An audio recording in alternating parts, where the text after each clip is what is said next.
24/7 job. Police department అయినా medical department 24/7 job ఇది. కానీ వాళ్ళకి కూడా రెస్ట్ ఉండాలి, వాళ్ళకి కూడా సీరియస్ ఉండాలి. మీరు అబ్జర్వ్ చేశారు లేదు, ఈ పోలీస్ స్టేషన్ చూసారని ఆలోచించండి ఒకసారి. ఒక యోగా రూమ్ ఉంది, ఒక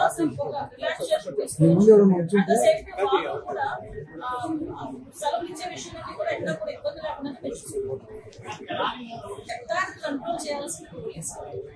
చట్టాన్ని పోలీసు చేతిలోకి తీసుకోవడం ఇష్యూ ఏంటంటే ఒకటండి, నాకు అర్థం కాదు ఏంటంటే తప్పు చేసిన వాడికి పొలం ఏంటి అదొక్కటి చెప్పారు.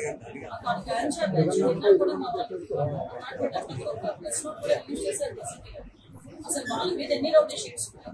అసలు తెనాల్లోని నాకే కాదు, మీకు కూడా సోషల్ రెస్పాన్సిబిలిటీ విలేకరులుగా మీకు కూడా ఒకసారి తెనాల్లో వాళ్ళ తాలూకా నేచర్ ఏంటి, వాళ్ళ తాలూకా బ్యాక్గ్రౌండ్ ఏంటి అన్నది ఒకసారి చెక్ చేయండి.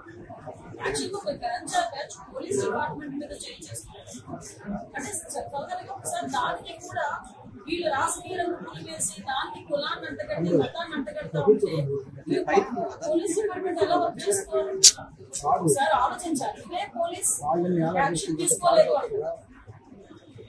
ఏదైనా ఒక స్టెప్ ఫార్వర్డ్ వేస్తే ఈ రకంగా మాట్లాడు అంటే నేనేమంటారంటే కొంత పని ఒక డిపార్ట్మెంట్ చేసుకునే వాళ్ళు అలాగే నేను అమాయకులు ఎవరిని కూడా మీరు పెడతాను. నేను ఒకటే మాట్లాడుతున్నాను, ఇప్పుడు ఎక్సీఎం ఈయన జగన్మోహన్ రెడ్డి ఏదేదో మాట్లాడతారు, వీటిలో ఏదో పెడుతున్నారు, రేపు కూడా వస్తారు అంటే నేను డైరెక్ట్ క్వశ్చన్ అండి. డాక్టర్ సుధాకర్ అనే వ్యక్తి మాస్క్ అడిగిన బాబాకి నడి రోడ్డు మీద రెక్కలు పెట్టి చుట్టా ఇంటి కొట్టిన సందర్భం మర్చిపోయారు. మరి ఆ రోజు ఎందుకు మాట్లాడాలంటే జగన్మోహన్ రెడ్డి ఆ రోజు అయితే మాస్క్ తెచ్చారు కదా, ఆ రోజు అయితే అదే చంద్రబాబు నాయుడు గారు అమరావతి చూడటానికి వెళ్తే బస్సు మీద రాళ్ళు ఇస్తుంటా ఉంటే ఆ రోజు ఎందుకు రాళ్ళు ఇస్తున్నారంటే భావ స్వేచ్ఛ ప్రకటన అని మాట్లాడారు. అదే పోలీస్ డీసీపీ ఆఫీస్ కి పక్కనే ఉన్న సెంట్రల్ ఆఫీస్ మీద దాడి చేస్తే మా కార్యకర్తలకి బీపీ వచ్చింది అన్న. ఇవన్నీ ఎక్సెసివ్ మాట్లాడే మాటలే కదా. ఈరోజు అదే వరప్రసాద్ అని మన రాజమండ్రిలో వరప్రసాద్ అని ఇసుక మాఫియా గురించి మాట్లాడితే పోలీస్ స్టేషన్ లో కూర్చుని శిరోమండనం చేస్తే మరి ఆ రోజు ఎందుకు మాట్లాడలేదు దళిత నాయకులు, ఆ రోజు దళితులు ఎందుకు శిరోమండనం చేశారు అని చెప్పి ఆ రోజు ఎందుకు మాట్లాడలేదు, ఆ రోజు ఎందుకు వరప్రసాద్ ఇంటికి వెళ్ళి పలకరించలేదు, ఆ రోజు ఎందుకు డాక్టర్ సుధాకర్ ఇంటికి వెళ్ళి పలకరించలేదు, ఆ రోజు ఎందుకు ప్రవీణ్ ఇంటికి వెళ్ళి పలకరించలేదు. అంటే పులివెందరు నాగమ్మ అనే అమ్మాయిని టోటల్గా హత్య చేస్తే మేము వెళ్తే మా మీద ఎట్లా కేసులు పెట్టారు. మరి పులివెందుల నియోజకవర్గంలో నాగమ్మ ఇంటికి ఎందుకు ఆ రోజు జగన్మోహన్ రెడ్డి ఈ రోజు రాజకీయ లబ్ధి గురించి కులాలని మతాలని రెచ్చగొట్టడానికి మాత్రమే ఈరోజు తప్పు చేసిన వాడి ఇంటికి అదేవిధంగా గాంజాయి బ్యాచ్ వాళ్ళ ఇంటికి వెళ్తున్నాడంటే అతని బ్యాక్గ్రౌండ్ ఏంటో మనం కూడా ఆలోచించుకోవాలి. ప్రజలు కూడా ఎందుకంటే మాట్లాడుతున్నాను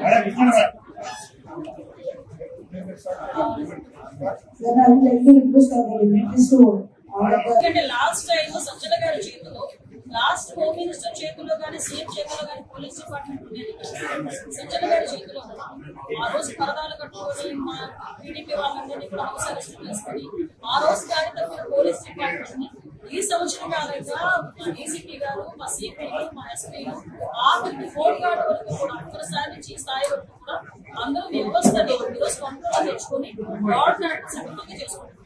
అది ప్రజలు కూడా గమనించారు.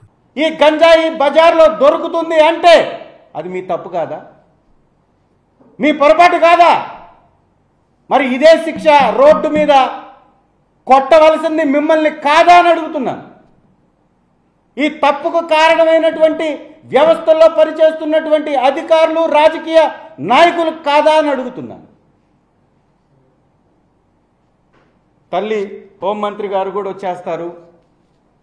ఆవిడ పాపం హోంమంత్రి రాష్ట్రానికి అనేది మర్చిపోయి తెలుగుదేశం అధికార ప్రతినిధిలాగా మాట్లాడుతూ ఉంటారు. అమ్మా కులాన్ని అడ్డం పెట్టుకొని లేదా మీకు కుల సమీకరణాల్లో భాగంగానే మీకు ఆ పోస్ట్ వచ్చింది. తల్లి కులాన్ని అమ్మివేయకండి, కులాన్ని దిగజార్చకండి, కులాన్ని తక్కువ చేసి మాట్లాడకండి. మీరు ఈరోజు ఆ పదవిని పొందారంటే బాబాసాహెబ్ అంబేద్కర్ గారు రాసినటువంటి రాజ్యాంగం వారిచ్చిన హక్కుల ద్వారా పొందారు.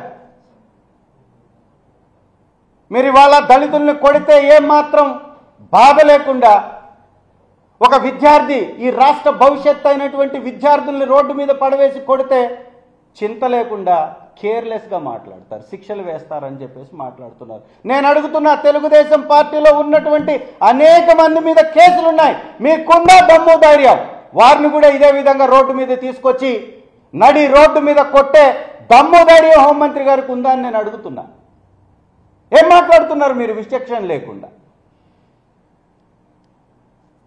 ఈ రాష్ట్రంలో చిన్నపిల్లల మీద మానభంగాలు జరుగుతుంటే పట్టించుకోరు. మచ్చుమర్రులో జరిగినటువంటి ఘటనకు సంబంధించిన నిందితులు, ఆ బాలిక మృతదేహం ఈ రోజు వరకు కనిపెట్టలేని అసమర్థులు మీరు. ఇవాళ గతంలో మంత్రిగా పనిచేసినటువంటి మీ పరిటాల వారి ఇలాకాలో దళిత బాలికపై నెలల కొద్దీ అత్యాచారం చేసి ఆవిడ్ని రామగిరి మండలం ఏడుగుర్రాలపల్లిలో గర్భం దాల్చినటువంటి విషయం ఇది మీ కళ్ళకి కనపడట్లేదా? చిన్న చిన్న బిడ్డల మీద అఘాయిత్యాలు జరుగుతుంటే మీకు వినపడట్లేదా, కనపడట్లేదా? అసలు ఈ రాష్ట్రంలో లా అండ్ ఆర్డర్ ఉందా? పోలీస్ వారిని ప్రైవేట్ సైన్యంగా మార్చి మీ పార్టీకి అనుకూలంగా మీ విధానాలని ప్రజలపై రుద్దే దానిలో భాగంగా వాడుతుంది, నిజం కాదా అని నేను అడుగుతున్నా. ఇందుకోసమా మీకు ఇచ్చింది ఈ పదవి?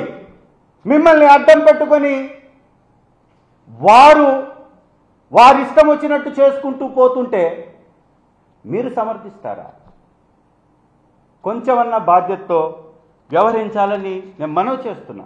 ఒకటా రెండా? దాదాపు 700 పైన వైఎస్ఆర్ కాంగ్రెస్ పార్టీ నాయకుల మీద హత్యాయత్నాలు, 300 పైచిలకు హత్యలు. రీసెంట్గా వెన్నుపోటు కార్యక్రమంలో పార్టిసిపేట్ చేసినటువంటి కర్నూలు జిల్లా ఓర్వకల్లు మండలంలో రమేష్ నాయుడు మీద జరిగినటువంటి దాడి